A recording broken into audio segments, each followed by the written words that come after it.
Alright, here. Going through a piston insulation.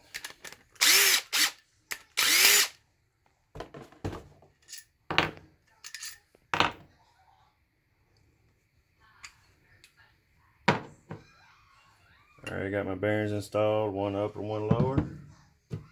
Come over here.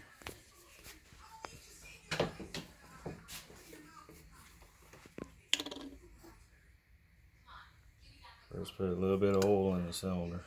Just like that. Just at the top, that's it. Ouch.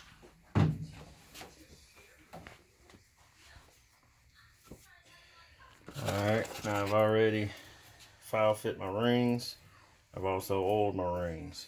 The way you file fit rings is you take this. Alright, you take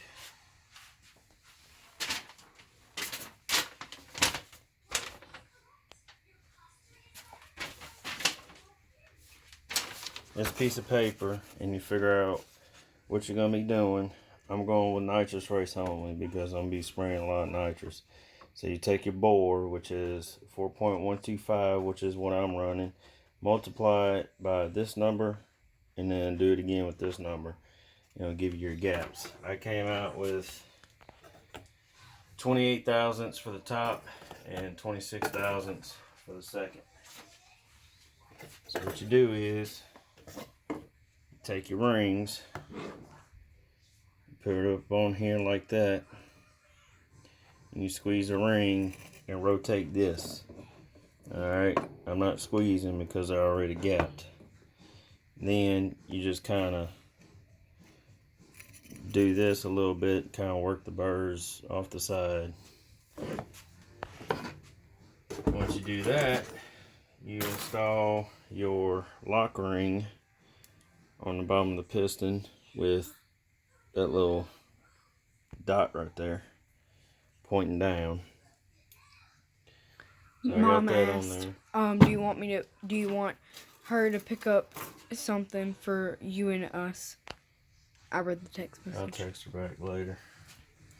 I've already made my marks on my pistons using this graph right here. Alright. Now it goes different. You do it like this when you're working on the right side, and you do it like this when you're working on the left side.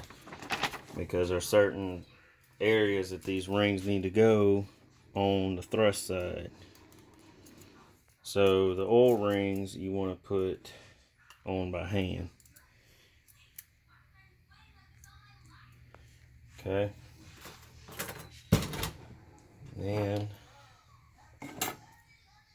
I take the oil rail ring, which is bottom oil ring. That's what I put. I'm gonna line it up with that mark. If I can get it there.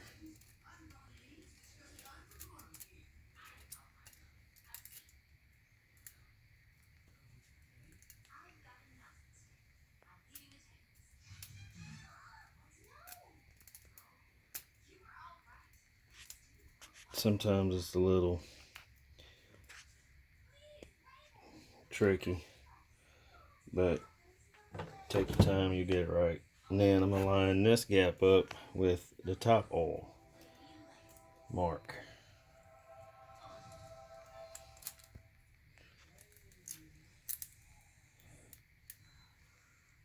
Now this is where special tools come into play.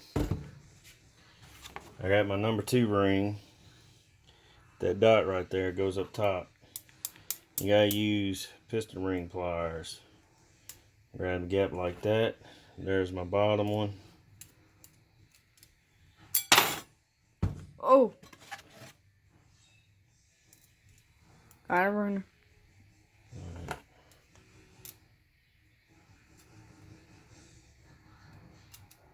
These are very thin rings, so that's why they're kind of wobbly. See, I got an issue with this ring. Always take your rings Make sure the side that you file can fit in and out just fine.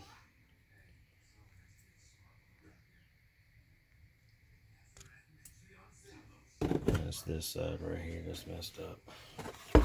Alright, move.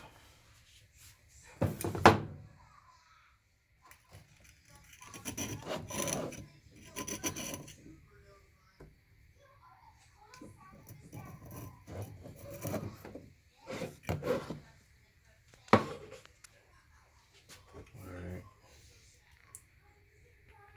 Look over here. Alright, it fits.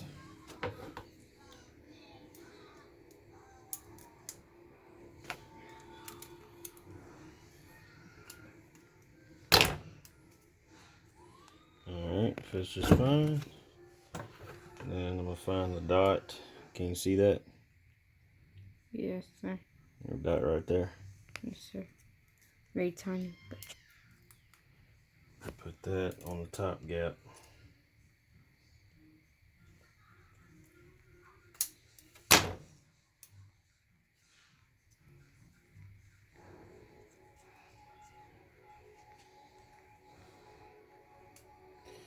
Alright, if you have a vise,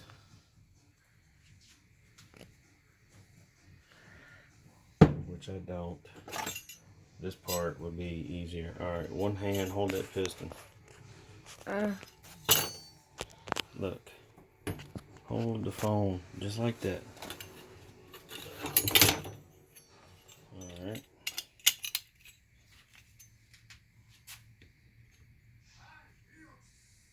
Make sure my gaps are lined up.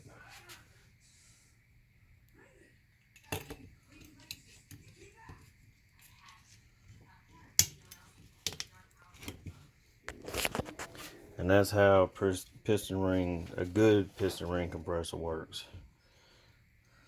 Alright, hold this. Get some assembly lube. I always go heavy on the top bearing because that's the bearing that takes most of the hit. Because when a piston on the fire stroke, the piston is pushed down, that's the bearing that takes the most friction. Alright, let's go over here.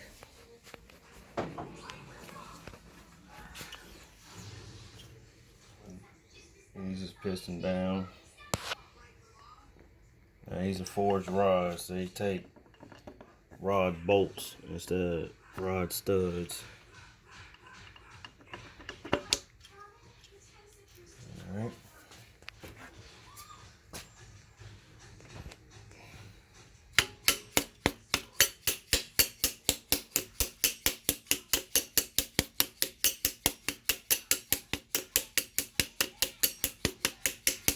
Make sure my piston ring's seated.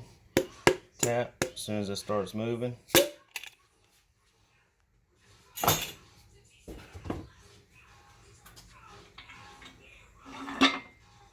Rotate here. Oh, hold on. Forgot something.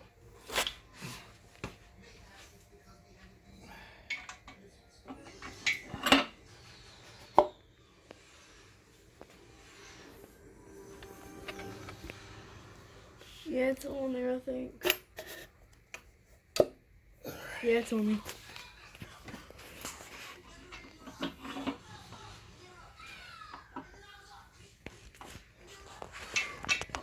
Apparently I didn't have that crank in the right position.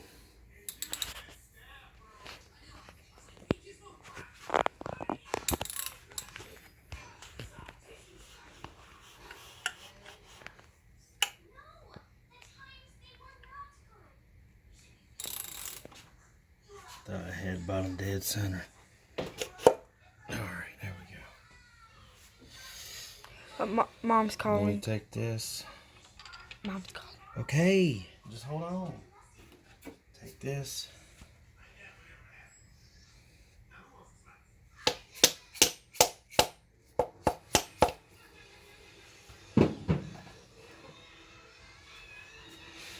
Now, one bolt's cut, the other one's not. That's how the rods were designed. I always take the cut bolt and put it on the cam side because it has to clear the cam. And then, of course, torque and then do a rotation, make sure everything works.